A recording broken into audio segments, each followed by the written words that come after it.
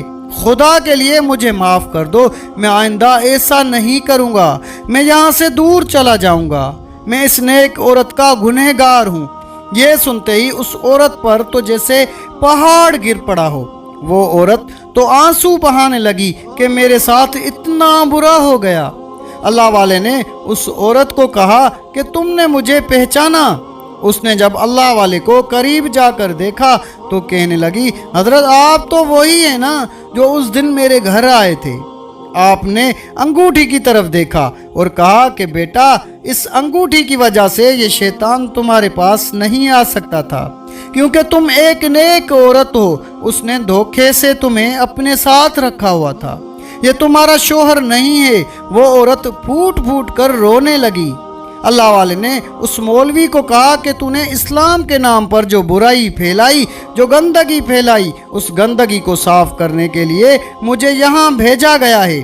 اللہ کے حکم سے میں اس جگہ پر آیا ہوں اور تیری ساری پول اللہ تعالیٰ نے کھول کر رکھ دی۔ تو نے لوگوں کے سامنے اپنے آپ کو بہت بڑا عالم فاضل ثابت کیا اور لوگ تیرے ہاتھوں میں بھی آ گئے، کیونکہ تو نے اپنی آواز کا ایک بہت بڑا جادو جگایا تھا۔ اب اس نیک عورت کے شوہر اور اس دو زبان والی عورت کو وہاں پر لا کر کھڑا کیا گیا۔ اللہ والے نے کہا تو اس کا شوہر تھا، تو نے اس سے نکاح کیا تھا، اپنی بیوی کو اس شخص کے حوالے کر دیا۔ یہ تو جانتی ہی نہیں تھی کہ اس کا شوہر کون ہے، اس پر تو کوئی گناہ نہیں، لیکن تم دونوں کو تو کتوں کی سزا دی جائے گی۔ اللہ والے نے اس سانپ کی طرف دیکھا اور سانپ نے فوراً سے اس شیطان مولوی، اس چمچے اور اس 2 نمبر عورت کو اپنے جکڑے میں جکڑ لیا اور آسمان کی طرف اٹھا کر لے گیا۔ پھر تینوں کو ہوا میں اڑاتا ہوا اوپر تک لے گیا، پھر ان تینوں کو آسمان کی طرف لے جاتا ہوا چھوڑ دیا اور وہ تینوں زمین پر آ گرے۔ یہ دیکھتے ہی دیکھتے لوگوں کی تو چیخیں نکل پڑی۔ لوگ بول رہے تھے کہ جو ان تینوں کے ساتھ ہوا اچھا ہوا، یہ اسلام کے نام پر اتنا گندا کام کر رہے تھے۔ پھر جو بڑے بزرگ تھے اللہ والے نے ان کو کہا آپ لوگ تو بڑی عمر کے تھے، اسلام کو جانتے تھے، آپ کو پتہ نہیں چلا کہ یہ بچوں کو قرآن کی تعلیم دے رہا ہے اور یہ زانی ہے۔ اللہ والے کے کہنے پر بزرگ بولنے لگے کہ ہم شرمندہ ہیں، اس کی آواز اور اس کے انداز کو دیکھ کر اسے مسجد کا امام بنا دیا۔ جھوٹی باتیں کر کر کے اس نے ہم سب کو اپنا گرویدہ بنا لیا تھا اور ہم نے خود اپنی آنکھوں سے اس کا انجام دیکھ لیا۔ اس کے بعد اللہ والے نے اس عورت سے کہا کہ میری بیٹی تمہارے ساتھ بہت غلط ہو گیا۔ اللہ والے نے پھر انہی میں سے ایک شریف آدمی کو چنا اور اس نیک عورت کو اس شخص کی بیوی بنا دیا گیا۔ اب اللہ والے کا کام ہو چکا تھا، آپ نے اس نیک شریف آدمی کو مسجد کا امام بھی بنا دیا اور وہاں سے دور کسی اور جگہ تشریف لے گئے۔ تو محترم ناظرین، یہ تھی ہماری آج کی ایک سبق آموز ویڈیو۔ اگر ویڈیو اچھی لگی تو ویڈیو کو لائک کر کے اپنے دوست و احباب سے بھی زیادہ سے زیادہ شیئر کریں۔ جزاک اللہ۔